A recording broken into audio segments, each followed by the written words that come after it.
Ma'am आपने तंत्र के विषय में काफ़ी ज़्यादा रिसर्च की है, तो मैम जो ये मारण क्रिया होती है, अगर ये मारण क्रिया किसी पे सक्सेसफुल हो गई हाँ जी। एंड उसकी मृत्यु हो जाती है, तो हाँ। उसके बाद उसका क्या होगा?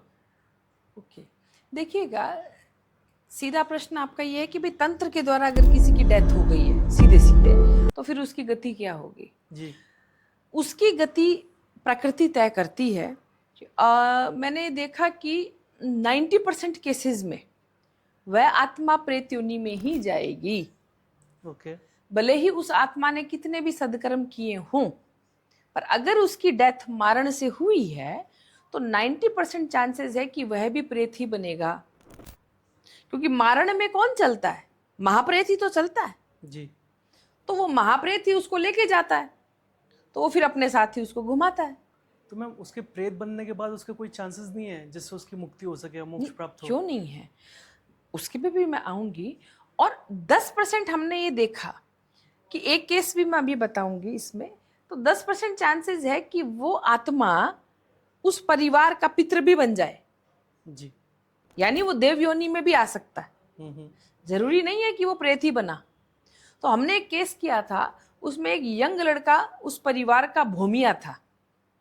भूमिया क्या होते हैं? ये भी पितृ ही होते हैं, पर पितृ से थोड़े से ज्यादा पावरफुल, शक्तिशाली होते हैं।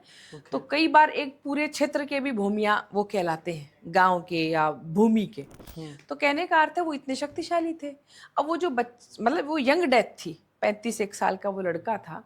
अब इस परिवार को क्या पता कि अब जो कष्ट आ रहे हैं, अजीब अजीब सी उनकी मतलब हालत है, सबके शरीरों में दर्द होना, रोने का मन करना, कलेश होना, काम नहीं होना। तो जब हमने इस केस को देखा तो यहाँ पे ये जो अब पीछे घटित हो चुका जो भी है, लेकिन जो भूमिया बनना चाह रहा है ये लड़का, तो वो ऐसा बताता था परिवार को, भी आके तो कहेगा नहीं मैं भूमिया हूं और मुझे स्वीकार करो। वो इस तरीके से ही परेशान करके कि भाई देखो मेरी तरफ भी देखो।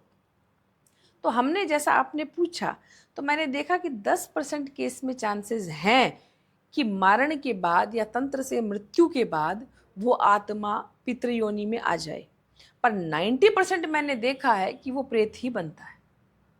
अब आपने कहा जी क्या अब प्रेत बन गया तो मुक्ति संभव नहीं है? संभव है।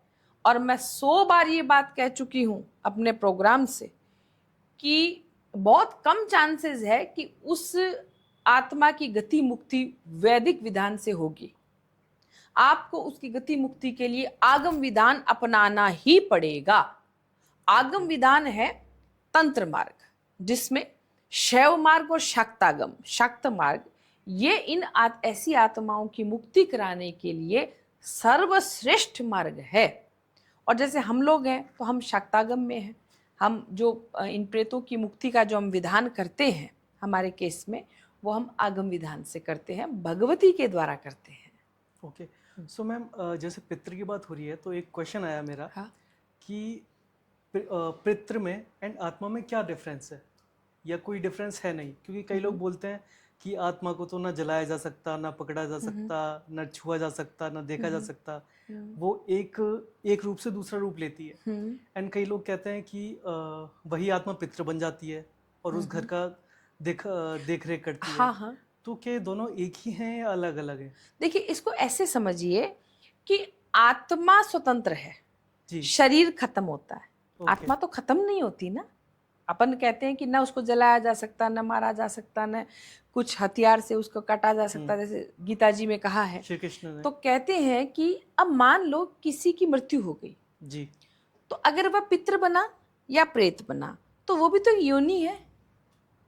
उसकी एक टाइम पीरियड निश्चित हुआ है कि अब वह इतने काल तक उस योनि में रहेगा।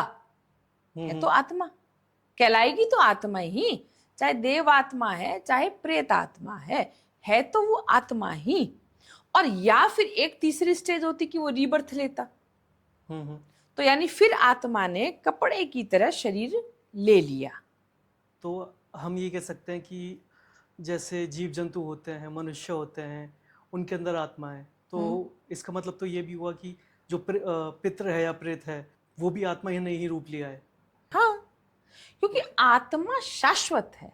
जैसे मनुष्य योनि है वैसे ही देव या पितृ योनि है। जैसे कोई जीव है, जैसे मान लीजिए कोई, हम कहते हैं कि ये पशु योनि है या जो भी है, तो ठीक ऐसी ही योनि है पितरों की और प्रेतों की।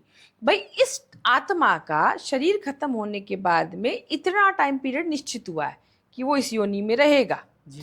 अंतर इतना ही है कि वहां उसके पास शरीर नहीं है, ओके। और हमारे मनुष्य योनि, जीव योनि, जंतु योनि में शरीर है, पिंड है।